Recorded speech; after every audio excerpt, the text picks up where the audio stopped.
اعوذ باللہ من الشیطان الرجیم بسم اللہ الرحمن الرحیم۔ السلام علیکم۔ امید کرتا ہوں کہ میرے تمام سامعین ناظرین خیریت سے ہوں گے۔ میں ہوں آپ کا ہوسٹ علی مجتبیٰ اور آپ دیکھ رہے ہیں پیام رمضان، جس میں ہوتی ہے عقائد، اخلاقیات اور شرعی مسائل پر گفتگو، اور ہم ہر روز آپ کی کرواتے ہیں ایک علمی شخصیت سے ملاقات۔ اور آج ہمارے ساتھ شریک گفتگو ہیں جامعہ کے مدرس قبلہ آغا مولانا اسد عباس غفاری صاحب۔ قبلہ السلام علیکم۔ علیکم السلام ورحمۃ اللہ۔ امید کرتا ہوں کہ آپ خیریت سے ہوں گے۔ الحمدللہ، شکر اور دعا گو ہیں کہ مولا آپ کو صحت والی لمبی زندگی عطا فرمائے۔ آمین، جزاکم اللہ۔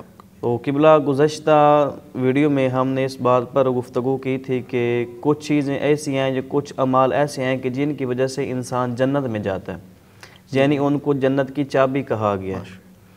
اور ایسے کون سے اعمال ہیں یا ایسے کون سے کام ہیں کہ جو انسان کے جہنم میں جانے کا سبب بنتے ہیں، تو ان اعمال پر گفتگو فرمائیں تاکہ اعوذ باللہ من الشیطان الرجیم، بسم اللہ الرحمن الرحیم، الحمد للہ والصلاۃ علی اہلہا، اما بعد فقد قال رسول اللہ صلی اللہ علیہ وآلہ وسلم، وابواب النیران مغلقۃ فاسألوا ربکم اللہ یفتحھا علیکم۔ تو سب سے پہلے پروردگار عالم کا ایک مرتبہ پھر شکر ادا کرتے ہیں، بلکہ جتنا بھی شکر ادا کیا جائے کم ہے۔ بالکل۔ اور جب بھی ہم اس کا شکر ادا کریں، اس کے شکر کا حق ادا نہیں ہو سکتا کہ اس نے ہمیں اس مقام پر بیٹھنے کی توفیق عنایت فرمائی۔ یقیناً یہ اس کی توفیق کے بغیر ممکن نہیں تھا، اور اس کی مدد و نصرت کے بغیر ممکن نہیں تھا کہ ہم اس مقام پر بیٹھ سکتے۔ یہ اس کا لطف ہے، اس کا احسان ہے، اس کا شکر ہے۔ اس معاملے میں پیغمبر گرامی اسلام حضرت محمد مصطفیٰ صلی اللہ علیہ وآلہ وسلم کے ایک فرمان کے سلسلے میں گفتگو ہو رہی تھی کہ آپ نے فرمایا کہ ایھا الناس انا ابواب الجنان فی ھذا الشہر مفتحۃ، کہ جو جنت کے دروازے ہیں اس ماہ میں وہ کھول دیے جاتے ہیں۔ فاسألوا ربکم اللہ یغلقھا علیکم، پس تم اپنے رب سے دعا کرو کہ وہ تم پر بند نہ ہو جائیں۔ بند نہ کرتے، بالکل۔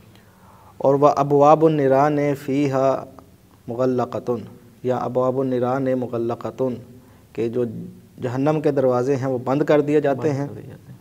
فاسألوا ربکم اللہ یفتحھا علیکم، اپنے رب سے سوال کرو کہ وہ ان دروازوں کو تم پر کھولے نہ۔ بالکل۔ یعنی معلوم یہ ہوا کہ اگر جنت کے دروازے کھول دیے گئے ہیں تو بند بھی ہو سکتے ہیں، بالکل۔ اور جہنم کے دروازے اگر بند کر دیے گئے ہیں تو کھل بھی سکتے ہیں۔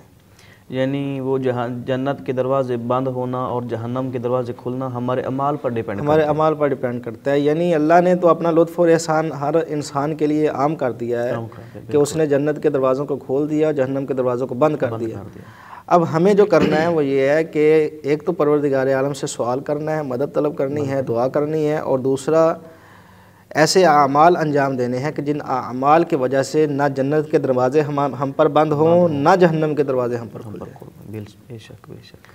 اب جہنم کے دروازے قرآن مجید میں سورہ حجر کی آیت نمبر 44 ہے، پروردگار عالم ارشاد فرماتا ہے، اعوذ باللہ من الشیطان الرجیم، بسم اللہ الرحمن الرحیم، لہا سبعۃ ابواب لکل باب منہم مقسوم، کہ جہنم کے 7 دروازے ہیں، اور ہر دروازہ جو ہے اس کے لیے ایک تقسیم شدہ گروہ ہے۔ یعنی 7 دروازے ہیں، مطلب یہ علماء نے فرمایا کہ 7 طبقات ہیں جہنم کے، اور ان طبقات کے نام بھی جو ہیں وہ روایات میں ملتے ہیں۔ بالکل۔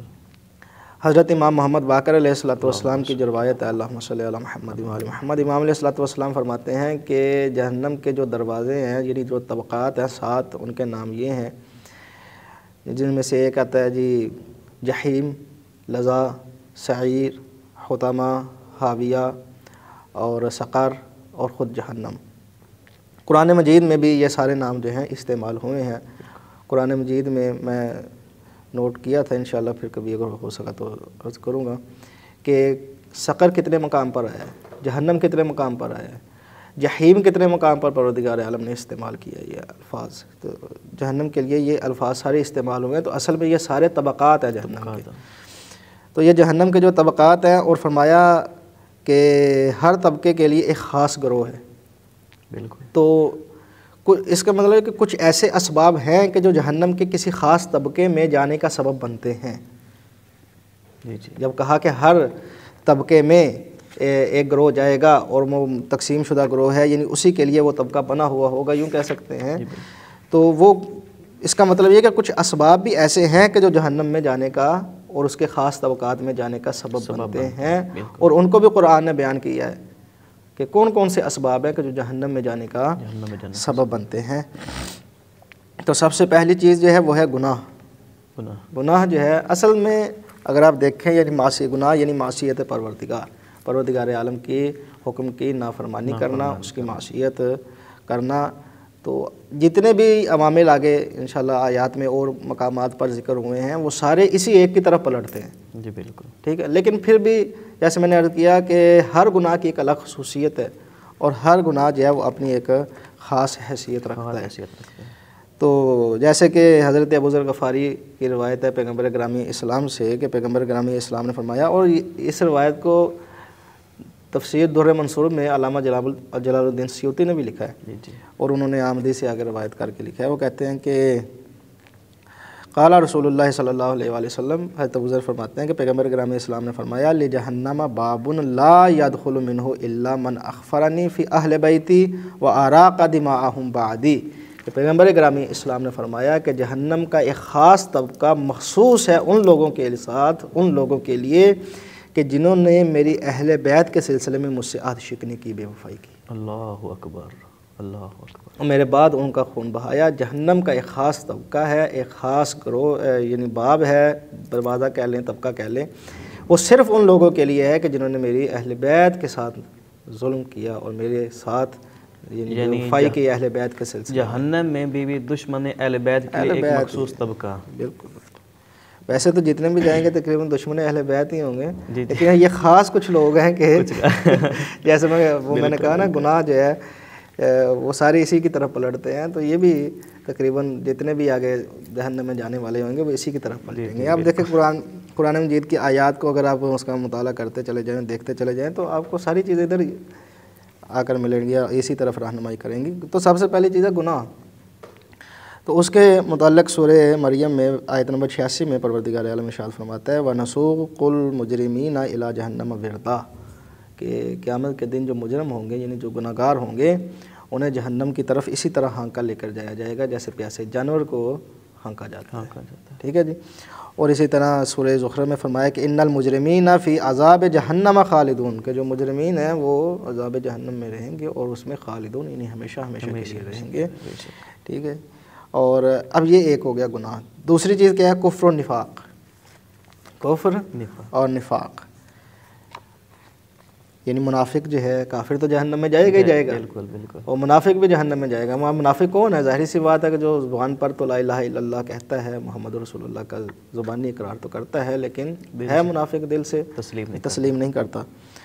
کہ پیغمبر پروردگار عالم نے فرمایا کہ ان اللہ جامع المنافقین والکافرین فی جہنم جمیعا، کہ بے شک پروردگار عالم، ان اللہ بے شک پروردگار عالم جامع المنافقین والکافرین، جتنے بھی منافقین اور کافرین ہیں ان تمام کو جہنم میں کیا کرے گا؟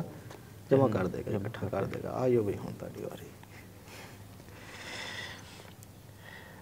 اور اس کے علاوہ فرمایا اب یہ ہے کہ عمدن یعنی جان بوجھ کر اگر کوئی شخص قتل کر دے تو وہ بھی جہنم میں رہے گا، اس کا ٹھکانہ بھی جہنم ہے۔ اور اب آپ اس کو دیکھیے کہ کیا تاکید پروردگار عالم نے استعمال فرمائی ہے۔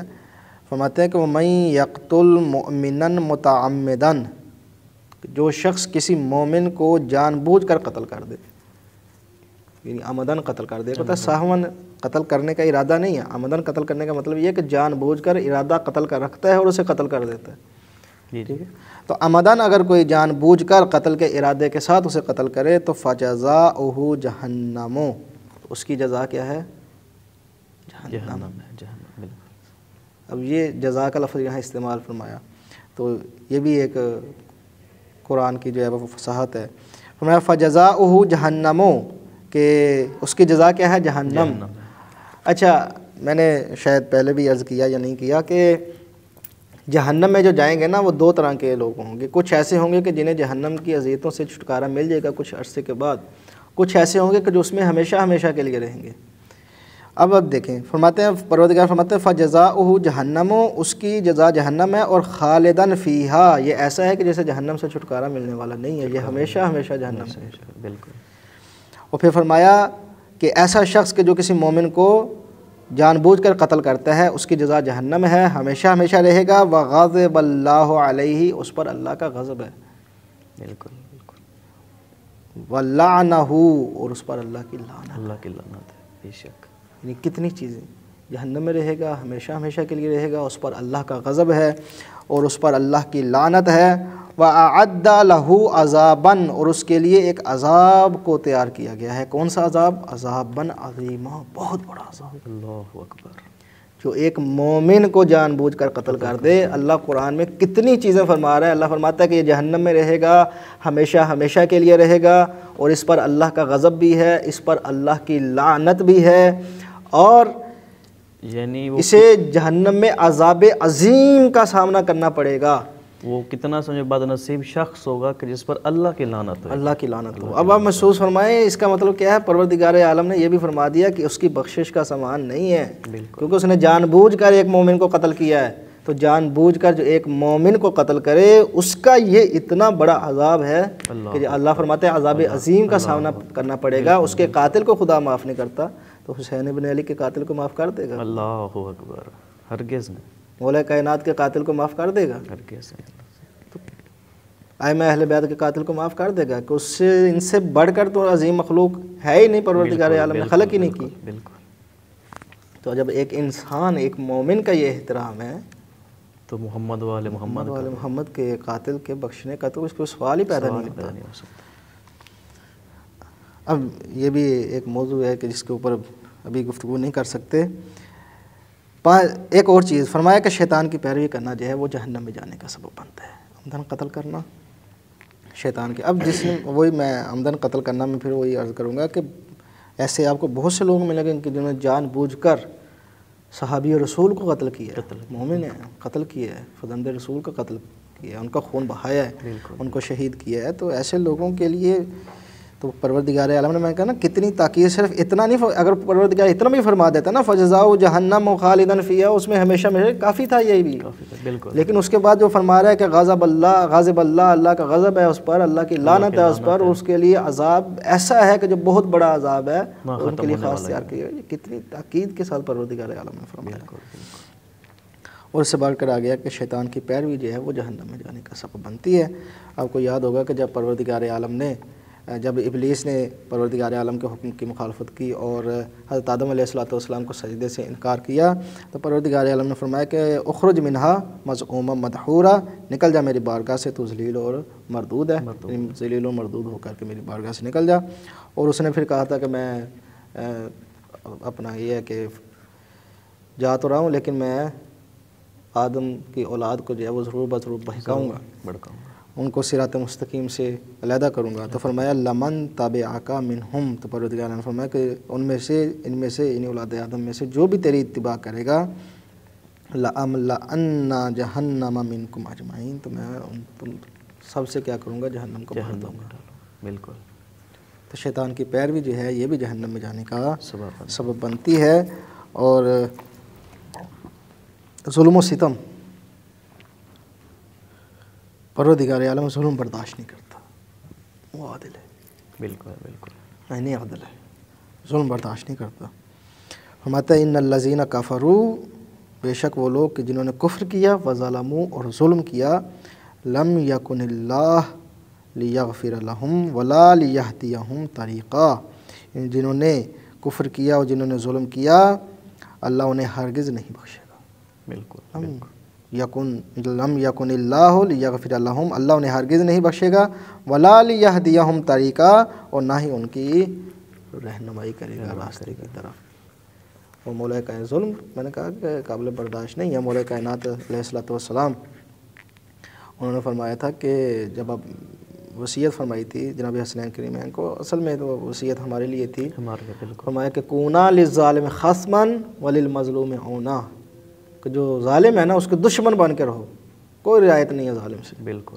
اور مولا کائنات کی زندگی گواہ ہے کہ انہوں نے ظالم سے کوئی رعایت نہیں کی۔ بالکل۔ وللمظلوم عونا، اور مظلوم کے مددگار بن کر رہو۔ یہ مظلوم کے لیے تم مددگار بنو، ظالم کے لیے اس کے دشمن بنو۔ کونا للظالم خصما وللمظلوم عونا۔ اور مولا کائنات ظلم کو برداشت نہیں کرتے، اسلام ظلم کو برداشت نہیں کرتا، پروردگار ظلم کو برداشت نہیں کرتا۔ ظالم کوئی بھی ہو ناپسندیدہ ہے۔ خود سمجھو مولا علی علیہ السلام بھی کائنات کے سب سے بڑے عادل تھے۔ بے شک بے شک، ایسی شخصیت مولا کائنات کی کہ ان کے فرمایا یہ گیا نا کہ قتل علی بن ابی طالب لشدت عدلہ، مولا کائنات کی جو شہادت کی ان کے قتل کی وجہ بنی ہے وہ یہی ان کا شدت عدل ہے۔ یہ ظلم کو برداشت نہیں کرتے تھے، عدل سختی سے کرتے، کوئی بھی ہو، مسلمان ہو غیر مسلم ہو، عدل ان کی زندگی میں تھا، اور ظلم نہیں تھا کہیں بھی۔ بالکل بالکل، کیونکہ ظلم کیسے کرتے؟ کیونکہ وہ اس خالق حقیقی اور اس عادل حقیقی کے نمائندہ تھے۔ بالکل بالکل، کہ اس کا نمائندہ ہو عادل حقیقی، جب وہ ظلم نہیں کرتا تو جس کو وہ بنا کر کے بھیجتا ہے وہ بھی اپنے لوگ۔ بالکل۔ اب یہ بات میرے ذہن میں آ گئی ہے تو میں عرض کرتا چلوں کہ دنیا میں جتنے بھی حکمران گزرے ہیں نا، جی جی، انہوں نے رعایا پر ظلم کیا ہے۔ بالکل۔ مولا کائنات کا جملہ جو ہے وہ انسان کو سوچنے پر مجبور کر دیتا ہے، اور کیا کیفیت ہو جاتی ہے جب میں اس کو سوچتا ہوں کہ مولا نے کیا فرمایا۔ مولا فرماتے ہیں اپنی رعایا سے مخاطب ہو کر کے، اللہ اکبر کیا جملہ ہے۔ مولا فرماتے ہیں کہ لوگ، بادشاہ، حکمران، وہ اپنی رعایا پر ظلم کرتے ہیں، تم کیسے لوگوں کے اپنے حاکم پر ظلم کرتے ہو؟ اللہ اکبر، اللہ اکبر۔ تم کیسے لوگوں کے جو اپنے حاکم پر ظلم کرتے ہو؟ یعنی یہ مولا کائنات نے کسی ایک شخص پر بھی ظلم نہیں کیا، لیکن لوگوں نے مولا کائنات پر لوگوں نے ظلم کیا ہے۔ بالکل بالکل، یعنی مولا علی نے خود بھی فرمایا کہ آپ نے یا لوگوں نے میری قدر نہیں کی، اللہ اکبر، اور بالکل سمجھو واقعی قدر نہیں کی۔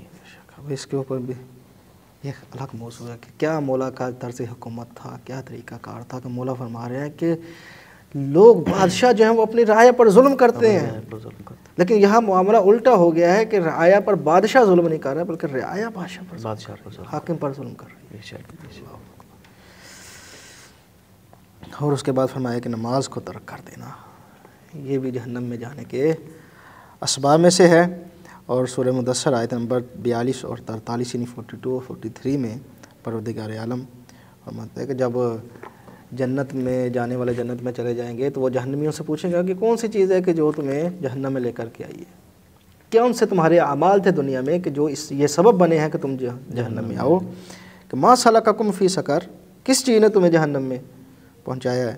تو قالوا، وہ جہنمی کہیں گے، اب یعنی خود جہنمی اپنی زبان سے یہ اعتراف کریں گے، اقرار کریں گے کہ ہم جہنم میں کیوں آئے ہیں، یعنی کون سے اعمال ہم دنیا میں انجام دیتے رہے ہیں کہ جن کی وجہ سے ہمیں جہنم میں آنا پڑا۔ وہ فرماتے ہیں کہ قالوا لم نکو من المصلین، ہم نماز پڑھنے والوں میں سے نہیں تھے، اللہ اکبر، ہم نماز کو ترک کرنے والوں میں سے، نماز کو اہمیت نہیں دیا کرنا۔ وَلَمْ نَكُ نُطْعِمُ الْمِسْكِينَ، اور ہم مسکینوں کو کھانا نہیں کھلاتے تھے، مالدار تھے کھلا سکتے تھے لیکن ہم مسکینوں کا خیال نہیں کرتے تھے۔ اب اس سے اگلا جو ہے وہ جملہ وہ کہتے ہیں وَكُنَّا نَخُوضُ مَعَ الْخَائِضِينَ، اور ہم بےہودہ بکنے والے جو لوگ ہوتے تھے ان کے ساتھ بےہودہ بکا کرتے تھے۔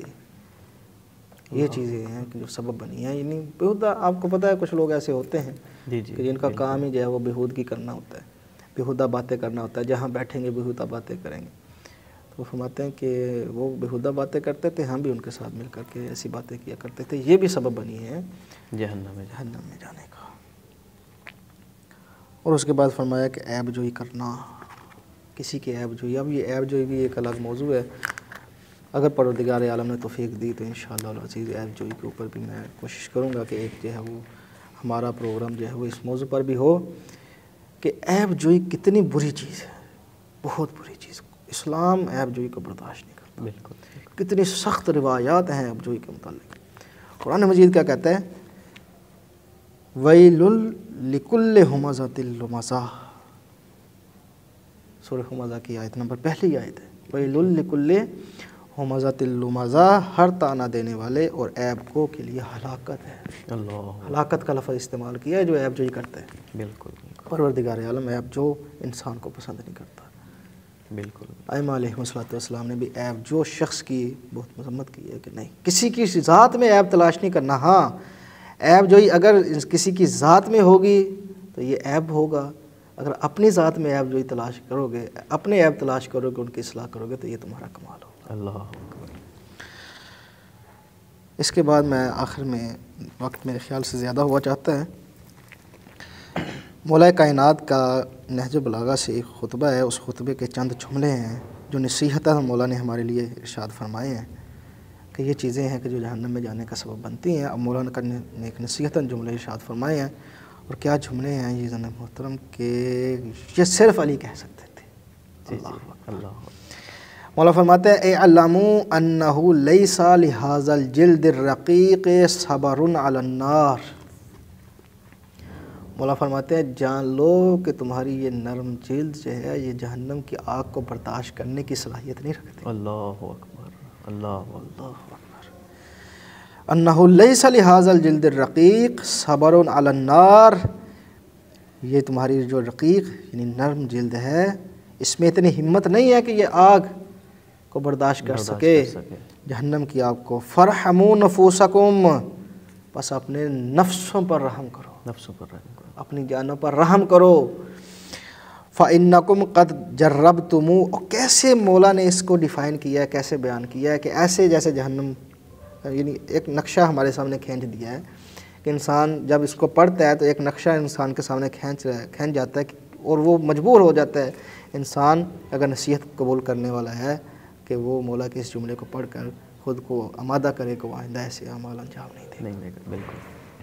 مولا فرماتے ہیں کہ اب کس فَإِنَّكُمْ قَدْ جَرَّبْتُمُوهَا فِي مَصَائِبِ الدُّنْيَا, تم لوگوں کو دنیا کی مصیبتوں کے حوالے سے تجربہ ہے, دنیا کی مصیبتوں میں نہیں دیکھتے. مولا فرماتے ہیں کہ اگر کانٹا تمہارے پاؤں میں چبھ جائے یا تم پھسل کر گر جاتے ہو, یا یہ کہ کوئی گرم کنکر تمہارے پیر میں کے نیچے آ جاتا ہے, پاؤں کے نیچے آ جاتا ہے, تو تم بےتاب ہو جاتے ہو. تم ایک کانٹا اس کو برداشت نہیں کر سکتے, پھسل جاؤ گر جاؤ تم وہ برداشت نہیں کر سکتے, تم گرم کنکری جو ہے وہ برداشت نہیں کر سکتے. اتنی آگ جہنم کیا کس طرح اس کو کیسے برداشت کرو گے؟ تو جب دنیا میں ایسی چھوٹی چھوٹی تکالیف کو برداشت نہیں کر سکتے اور ان چیزوں سے خود کو بچانے کی کوشش کرتے ہو تو اس آگ سے خود کو بچانے کی کوشش کیوں نہیں کرتے؟ بالکل بالکل. اللہ اکبر. فَكَيْفَ, مولا فرماتے ہیں آخری جملہ, فَكَيْفَ إِذَا كَانَ بَيْنَ طَابِقَيْنِ مِن نَارٍ زَجِيجَ حَجَرٍ وَقَرِينَ شَيْطَانٍ. مولا فرماتے ہیں تمہاری اس وقت کیا حالت ہوگی. اللہ اکبر. اللہ اکبر. تمہاری اس وقت کیا حالت ہوگی جب ہر طرف آگ ہوگی اور شیطان تمہارا ساتھی ہوگا. جب شیطان تمہارا ساتھی ہوگا, ہر طرف آگ ہوگی, تو اس وقت تمہاری کیا حال ہوگی. تم دنیا میں یہ چھوٹی چھوٹی مصیبتیں برداشت نہیں کر سکتے, ان سے عبرت پکڑو. بالکل. ان سے نصیحت حاصل کرو, ان سے خود کو آمادہ کرو کہ جب ہم یہ چھوٹی سی چیزیں برداشت نہیں کر سکتے تو اتنا عظیم جس کو پروردگار عذاب عظیم ہو ہم کیسے برداشت کریں. فرحموا نفوسکم, اپنے نفسوں پر رحم کرو.